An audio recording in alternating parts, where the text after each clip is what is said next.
If you're planning a trip to Kenya, here's some tips I wish I had known the first time I traveled to this incredible country.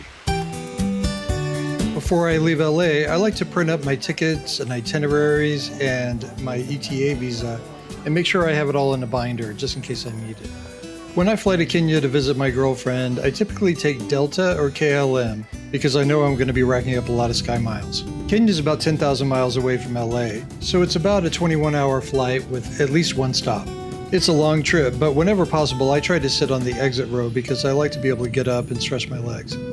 The best deals I've been able to find to Kenya generally go through Europe and land in Paris or Amsterdam and have about a 2-hour layover. My opinion is that it's a good idea to have at least a 2-hour layover because it is possible your bag won't make the connecting flight if it's any shorter. It's happened to me.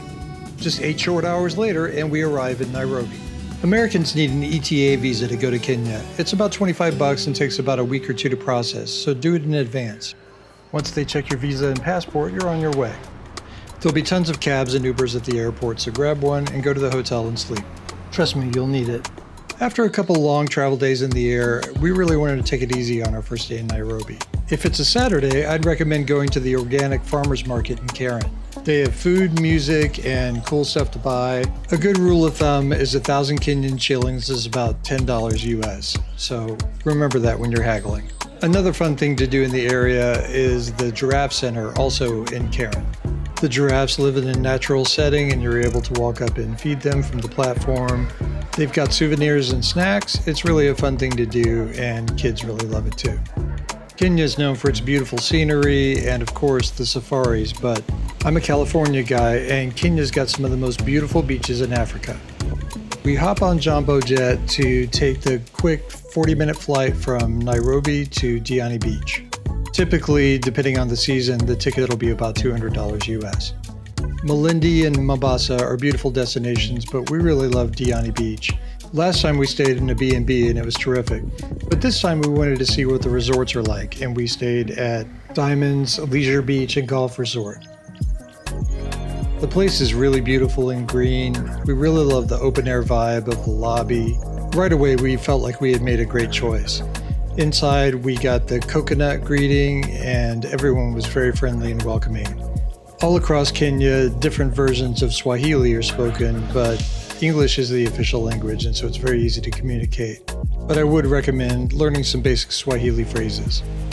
If you're an ocean lover like me, you're really going to enjoy coming to the Kenyan coast. The white sand beaches, the beautiful clear water might look like Seychelles or Maldives, but you can have a similar experience here in Kenya for a fraction of that cost. The hotel grounds feature beautiful baobab trees that are native to the area. And of course, monkeys. Always monkeys.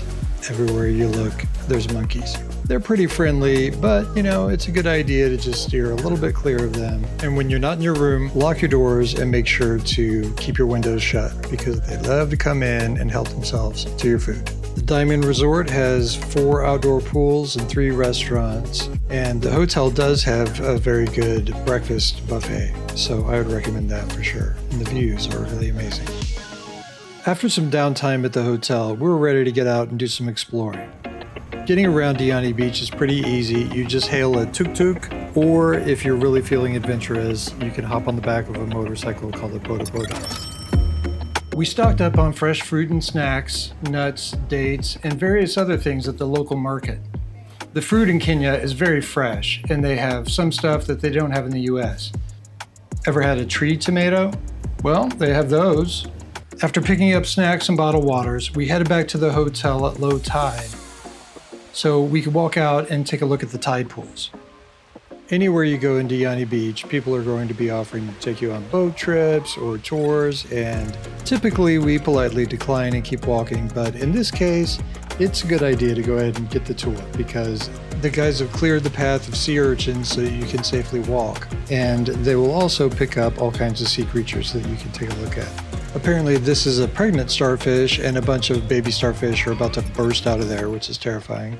And this fish, if you step on it, can inject this poison into your foot, and apparently a boat captain recently died from stepping on one. So be real careful when you're out there, guys.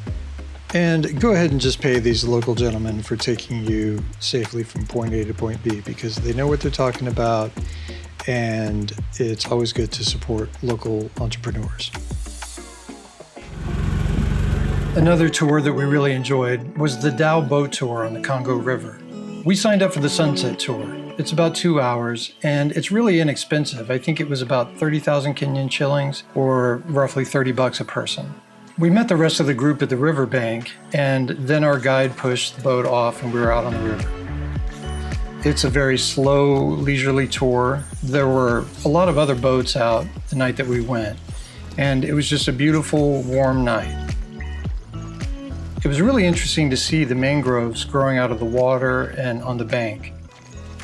Our guide and boat captain lived just up the river, so he was obviously very knowledgeable about the area. He told us all about the ancient baobab trees and all the various wildlife that lived in and around the river. As sunset approached, we reached the end of the boat ride and watched the sun go down before turning around and heading back to land. We really enjoyed the tour. It was very relaxing and cool. I would definitely recommend it. The Estuary restaurant is near the river tour, and they have salad, seafood, and a great dinner menu as well. It's pretty fun. There are a lot of great places to eat in Diani Beach, one of which we found online called Tribe Earth Cafe. It's an Ethiopian restaurant. I'm a vegetarian, and I found a lot of good stuff to eat here. I would definitely get out and try to have as much authentic Kenyan food, or at least various African dishes that they offer at these restaurants as possible, because the food there is really amazing. Not to be missed, if you go to Diani Beach, is the famous cave restaurant.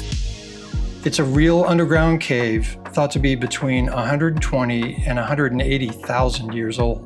They fashioned it into a fine dining restaurant experience unlike anything anywhere else in the world. The top of the cave is open, and you can watch the stars come out as the sun goes down.